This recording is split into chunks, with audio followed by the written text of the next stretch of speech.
Welcome back to ABC General Hospital Spoilers channel. Today we will learn about the issues surrounding Britt Westburn, her shocking captivity at Five Poppies Resort, and the earth-shattering suspicion that Drew Kane himself may be the mastermind, pulling all the strings. What begins as a harrowing tale of manipulation, lies, and survival quickly explodes into one of the most dramatic twists Port Charles has ever seen. With Jason stepping back into Britt's life as her savior, the truth begins to unravel piece by piece, leading to a shocking realization that could change everything for Drew, Britt, and everyone connected to them. For months, Britt has been held captive at Five Poppies by a faceless figure whose identity has remained hidden in the shadows. She has lived under constant surveillance, forced into compliance through the cruel manipulations of Pascal, the middleman who enforces the orders of the mysterious boss. Britt was compelled to carry out dangerous assignments, each mission designed to serve the greater agenda of this unknown figure. Her obedience wasn't voluntary. Pascal kept her tethered to the organization, with the promise of access to a powerful medication, allegedly the only thing keeping her alive, for as long as she could remember during her captivity. Britt was told that her Huntington's disease was progressing and that without the special treatment provided by Pascal, her condition would worsen until she eventually succumbed to the illness. It was a ruthless bargain: complete the tasks or die from the disease. Britt felt trapped in an inescapable cycle, caught between survival and slavery to a shadowy figure she could not name. Everything changes when Jason Morgan arrives on the scene. Long suspicious of Britt's supposed death, Jason tracks her to Five Poppies, fighting his way past obstacles until he finally finds her. Their reunion is both emotional and tense, but Jason's protective instincts kick in immediately. He knows something about the situation is deeply wrong, and his suspicions are quickly confirmed. As Jason investigates the medication that Pascal has been giving Britt, he makes a shocking discovery: the drugs are fake. They were nothing more than placebos, designed to manipulate Britt into believing her life depended on them. The revelation shatters Britt. For so long, she has lived under the belief that her Huntington's disease was worsening, that every mission she carried out was a desperate attempt to prolong her life. Now, she is forced to confront the truth: she was never dying. At least not from the illness she thought she had. The condition she feared had been used against her, a cruel weapon of psychological control. Pascal and his unseen boss had kept her imprisoned not just physically, but mentally, twisting her reality until she believed she had no choice but to obey. Jason's anger boils over when he uncovers the truth. He confronts Pascal directly, and the confrontation is brutal. Jason attacks, his fury unleashed in a calculated but devastating assault. Pascal, once confident and smug in his control, is left broken and gravely injured. With Pascal neutralized, Jason wastes no time in getting Britt out of Five Poppies. For Britt, it is the first breath of freedom she has taken in years, though the scars of her captivity are still raw. When Britt returns to Port Charles, her reappearance shocks the community. Most had accepted her death as fact, and her sudden return stirs emotions across the canvas. Some greet her with open arms, overwhelmed with relief and joy, while others are wary, suspicious of the secrets she may carry. But the real shock comes when Britt begins piecing together her memories of her time in captivity. As she recounts her experiences to Jason, one detail begins to gnaw at her. She remembers the voice of the boss who gave Pascal his orders, though she never saw his face. The cadence of his speech and the subtle nuances in his tone are burned into her memory. Then there's the way he walked, the authority in his stride that she noticed even from behind closed doors. After returning home, Britt is struck by a disturbing realization: those traits are eerily familiar. They remind her of Drew Kane. At first, Britt resists the thought. Drew is someone she knows, someone tied to the Quartermain family, a man with connections to Jason himself. But the more she observes him, the harder it becomes to ignore. His voice, his gait, the way he commands a room of it mirrors the shadowy figure behind Pascal. Britt's instincts scream at her that Drew may not be the man everyone believes him to be. Unable to shake the suspicion, Britt confides in Jason. She tells him that she believes Drew could be the mastermind who has been orchestrating everything, the one who used Pascal to control her, the one who made her believe she was dying. Jason listens carefully, weighing her words with the seriousness they deserve. While his first instinct is skepticism, after all, Drew has long been seen as a victim of circumstance, a man struggling with his own complicated past. Jason cannot dismiss Britt's conviction. He promises her that he will investigate and uncover the truth, no matter how painful it may be. If Britt is right, The implications are staggering. Drew, a man once respected and trusted by many in Port Charles, could actually be the mastermind behind an elaborate scheme of manipulation, trafficking, and psychological torture. It would explain his erratic behavior since returning from prison, his sudden shifts in personality, and the whispers from those closest to him that something about him had changed. Could it be that Drew never truly returned the same man, or worse, that he has been hiding his true identity all along? Jason knows that the road ahead will not be easy. Investigating Drew means stepping into dangerous territory, confronting someone who is both powerful and deeply embedded in the lives of those Jason cares about. If Drew is guilty, exposing him will tear families apart and send shockwaves through Port Charles. If Britt is mistaken, pursuing this suspicion could destroy what little trust remains between them. For Britt, the emotional toll is immense. She is haunted by the possibility that someone she once considered an ally may have been her tormentor all along. Her return to Port Charles was supposed to bring healing, but instead, it has plunged her into a new nightmare. She must now rely on Jason, not only for protection but also for clarity, as they dig deeper into Drew's activities and search for the truth. The stakes could not be higher. If Drew is indeed the mastermind, the scale of his crimes could eclipse anything Port Charles has ever seen. Britt and Jason will have to navigate treacherous waters, facing betrayal, deception, and possibly even death as they pursue the truth. And as the investigation continues, the lines between friend and foe will blur, forcing them to confront difficult truths about the people they thought they knew best. Stay tuned to ABC General Hospital spoilers, because this storyline is about to explode. With Britt's shocking return, Jason's determination to uncover the truth, and Drew's possible role as the hidden villain, the future of Port Charles hangs in the balance. Will Jason prove Britt right and expose Drew as the man behind the mask? Or will another twist reveal an even deeper layer of deception? One thing is certain: fallout from this revelation will change everything forever. Next, we will dive into the intriguing possibilities surrounding Maxie Jones's future. After her current health crisis, in the bustling world of Port Charles, Maxie Jones finds herself at the center of a dramatic health scare that's keeping fans on the edge of their seats.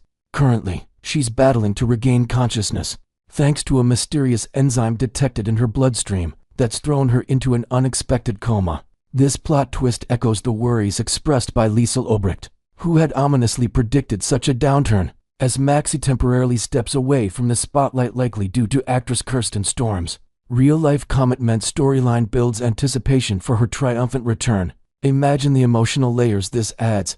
Maxie's coma isn't just a medical hurdle, it's a catalyst for reevaluating her relationships and life choices. Upon waking, she might emerge with a renewed sense of purpose, perhaps reflecting on her past adventures in fashion, journalism, and the chaotic family dynamics that have defined her character since her debut in 2005. Looking ahead, the buzz is all about a potential wedding that could follow Maxie's recovery, injecting romance and celebration into her arc. This isn't mere speculation. It's rooted in the show's history of turning crises into opportunities for heartfelt unions. Maxie, known for her vibrant personality and string of complicated romances, has always been a magnet for dramatic nuptials. Remember her whirlwind marriage to Matt Hunter or the ill-fated engagement to Levi Dunkelman? Each chapter has shaped her into the resilient woman we see today. Now, with her coma serving as a narrative pause, the writers could craft a fresh ceremony that's bigger and more elaborate than before, complete with custom gowns, floral extravaganzas,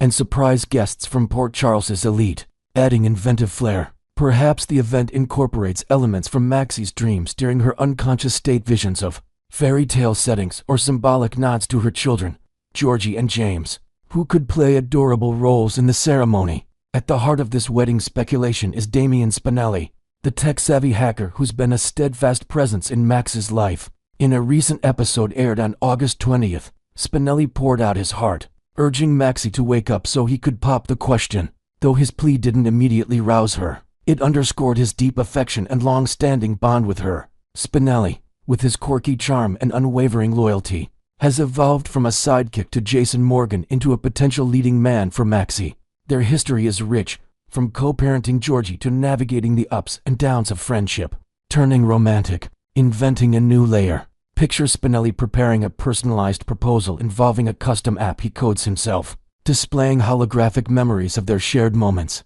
This tech twist would highlight his unique personality, making the moment unforgettable. Yet, challenges loom if Maxie hesitates. It could stem from lingering doubts about stability. Given Spinelli's past entanglements with Ellie Trout and his occasional lapses into cyber mischief, complicating matters is the shadow of Nathan West, Maxie's late husband whose memory still lingers like a ghost in Port Charles. Nathan's tragic death in 2018 left Maxie shattered, forcing her to rebuild her life amid grief and single parenthood. But what if Nathan isn't gone for good? The show has teased returns before, much like the shocking revival of Britt Westburn, opening doors to wild possibilities. Ryan Pavey, the actor behind Nathan, hasn't confirmed a comeback, but fan forums are ablaze with theories. Could he reprise the role as the genuine article? Perhaps having survived through some soap opera miracle like A Secret Twin or Undercover Operation? This would pave the way for a heartfelt reunion, where Maxie and Nathan rediscover their passion. To make it legal and emotional, they'd likely opt for New Vostinka's sunset ceremony on the docks, with Obert reluctantly giving her blessing and old friends like Dante Falconeri standing as witnesses. Inventively, Nathan's return could involve a subplot where he's been in witness protection, fighting off shadowy enemies from his detective days, adding thriller elements to the romance. Of course, not all returns are straightforward in General Hospital's twist-filled universe. Pavey's potential character might not be the real Nathan that enter the realm of clones, imposters, or even advanced disguises, drawing from the show's sci-fi leanings. Like the Casadini family's penchant for genetic experiments, a cloned Nathan could emerge, programmed with memories but harboring dark secrets. Alternatively, the villainous Peter August, presumed dead, might resurface with plastic surgery or a hyper-realistic mask, masquerading as Nathan to manipulate Maxie for his own nefarious gains. This deception would echo past heartbreaks, such as the Faison family schemes that have plagued Maxie. In this scenario, the fallout could be devastating. Maxie uncovers the truth mid-wedding planning, leading to a high-stakes confrontation. Inventing depth, perhaps she enlists Spinelli's hacking skills to verify identities, turning the story into a blend of mystery and romance. The emotional toll would force Maxie to confront her vulnerabilities, questioning trust and love in a town rife with betrayals. For Spinelli, any Nathan revival role or fake poses a heartbreaking dilemma. Watching Maxie walk down the aisle with another man would crush him, especially after his vulnerable bedside confession. Spinelli's journey has been one of quiet devotion, often overshadowed by flashier suitors, but his reliability shines through. If Nathan turns out to be an imposter, Maxie might lean on Spinelli for solace, solidifying him as her rock. This could culminate in their own wedding, perhaps a quirky affair with geeky touches like binary code vows or a reception at the Floating Rib, featuring arcade games. Adding a creative element, envision Spinelli composing a song on his guitar, a nod to his lesser-known musical side, to serenade Maxie during the proposal. It would emphasize themes of second chances and true compatibility, contrasting the intensity of her past with Nathan. Ultimately, ABC General Hospital spoilers hint at exciting developments for Maxie post-coma, with wedding bells potentially ringing amid the chaos. Whether it's a joyous renewal with Nathan or a fresh start with Spinelli, the storyline promises emotional highs, shocking reveals, and the signature drama that keeps viewers hooked. Next, we will learn about the tangled web Cody Bell has spun for himself, and how one wrong move could topple every fragile relationship orbiting Port Charles this week. The corridors of General Hospital are buzzing louder than the heart monitors, as Cody Bell wrestles with a guilt so heavy it practically drags behind him like a visible shadow. On the surface he flashes that easy grin, charming nurses and passers-by with a wink, but inside he hears one sentence on repeat: "Christina paid me to seduce Ava."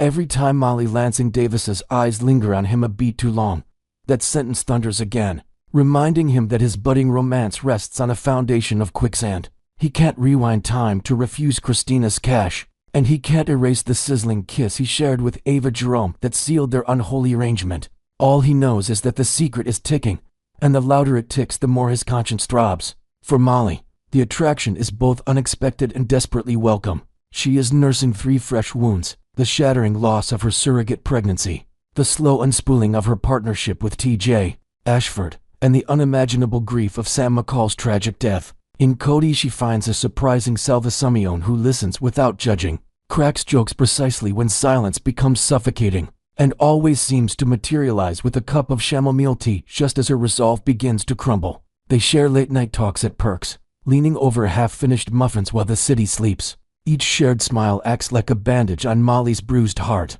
and in those moments she forgets there is any darkness left inside Port Charles at all. But Cody never forgets. The memory of Christina Corinthos Davis sliding a manila envelope across Charlie's pub plays on a loop in his mind's eye. Inside, crisp bills and emission statement make Ava Jerome fall, and fall hard. On paper, Christina's logic made sense. Ava had meddled one too many times, slithering too close to Sonny's orbit, and Christina craved a little karmic payback. The plan was simple: flirt, entice, break Ava's heart, report back. And at first Cody told himself it would be victimless. Ava, queen of manipulation, wouldn't be truly hurt. Christina would feel avenged. He would earn rent money. No harm, no foul. Then came Molly, and the calculus changed overnight. Cody's guilt is now a living organism, growing tentacles by the day. He replays every conversation with Molly, cataloging words that might later be used as evidence of deceit. When she confides her fear that she may never be a mother, he aches to blurt out everything you deserve, honesty. And I've been lying since the minute we met. Yet he stalls, convinced that the full truth could torch more than one life. Christina's fierce loyalty to family could morph into volcanic rage if he exposes her role. Ava, unpredictable at best, might target Christina in retaliation, and Molly, already staggering under loss, could interpret Cody's confession as yet another betrayal by someone she dared to trust. His mind races through slimmer, half-lit alleys of disclosure. Perhaps he could admit a brief fling with Ava, framing it as a one-time slip rather than a paid assignment. He rehearses the speech in the shower. Molly, I was lonely. Ava was persuasive. It meant nothing. I stopped at the second I realized you and I had something real. This version omits Christina's bribe and shields Molly from the ugliest piece of treachery. But Cody knows Molly's intellect is razor sharp.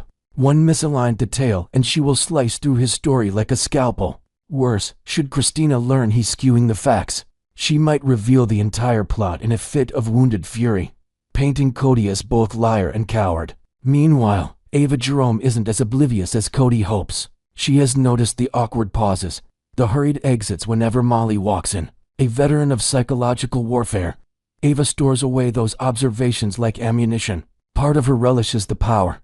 Part of her bristles at being anyone's pawn. If she pieces together the financial incentive behind Cody's advances, the fallout could be explosive. Ava might confront Cody publicly at the Savoy, turning a casual cocktail hour into a public spectacle. Or she could march straight to Alexis Davis's doormother to both Molly and Christina and let maternal outrage do the heavy lifting. Either route leaves Cody exposed, Molly heartbroken, and Christina scrambling to explain why she weaponized romance in the first place. Across town, TJ Ashford senses a shift he cannot name. The text threads with Molly grow shorter, the silences between responses longer. He knows grief is a winding tunnel, but something else feels off, an undercurrent of secrecy. If word of Cody's arrangement trickles out, TJ could become an unexpected ally or an unlikely adversary. He might stand beside Molly, urging her to see Cody's confession as proof of remorse. Or, protective instincts flaring, he might confront Cody in a hospital locker room, fists clenched, demanding answers. Invented possibilities abound. A hospital hallway brawl ending in security alarms. Or a brooding sit-down where TJ reminds Cody that Molly has survived enough betrayal to last a lifetime. Christina, ever volatile, holds a match dangerously close to the fuse. She justified her scheme as poetic justice, but the sight of Molly's budding happiness stirs conflicting emotions. Part of her thrills at seeing Molly smile again. Another part frets that the romance will implode and point back to her plotting. Should Cody confess, Christina's reaction could swing: wild tears, fury, desperate bargaining. She might beg Cody to shoulder full blame, dangling more money, or threaten to reveal some skeleton from his Texas past. She could even attempt preemptive damage control, pulling Molly aside to brand Cody an opportunist before he can speak. Each option risks detonating her relationship with Molly, further fracturing the Davis girl sisterhood already brittle from grief. The clock keeps ticking, and secrets have a habit of slipping through the cracks of Port Charles faster than water through a sieve. Spinelli's ever-roaming algorithms might flag a suspicious banking trail linking Cody to Christina. Trina Robinson, interning at GH, could overhear a stray remark and puzzle the pieces together. Even Sonny Corinthos might catch wind of a scheme that involves his daughter and demand answers in his dimly lit office. bourbon glass in hand. Any of these dominoes toppling would push the truth into daylight, long before Cody chooses a confessional booth. So where does Cody go from here? Redemption isn't impossible, but timing will be everything. A sincere, unvarnished confession before outside forces expose him could grant Molly the agency to decide her own future rather than react to public scandal. He could brace for Christina's wrath, offer Ava a heartfelt apology, and trust that Molly's belief in second chances, something Sam often championed, will guide her verdict. Yet for now he hesitates, paralyzed by the branching outcomes playing out in his imagination. One thing is clear: the next words Cody speaks to Molly could carve the path forward. Tell the whole story, and he risks losing her while gaining integrity. Tell half the story, and he risks constructing another shaky lie that will inevitably collapse. Say nothing, and he invites chaos from every corner of town. Port Charles waits with bated breath, because when this secret detonates, it won't simply cinch Cody. It has the potential to ignite a wildfire that engulfs Christina, Ava, Molly, and anyone else standing too close to the blaze. Stay tuned, because the emotional temperature in General Hospital is set to rise. Will Cody choose courage over convenience? Will Molly's intuition crack the case before a confession leaves his lips? Will Christina double down on deception or scramble for forgiveness? And how will Ava deploy her newfound leverage once she discovers the strings attached to Cody's kiss? Keep watching our channel for the daily drip of developments, insider scoops, and spoiler-packed updates as this storyline races toward its inevitable, incendiary climax that could redefine loyalty, love, and the limits of forgiveness in Port Charles.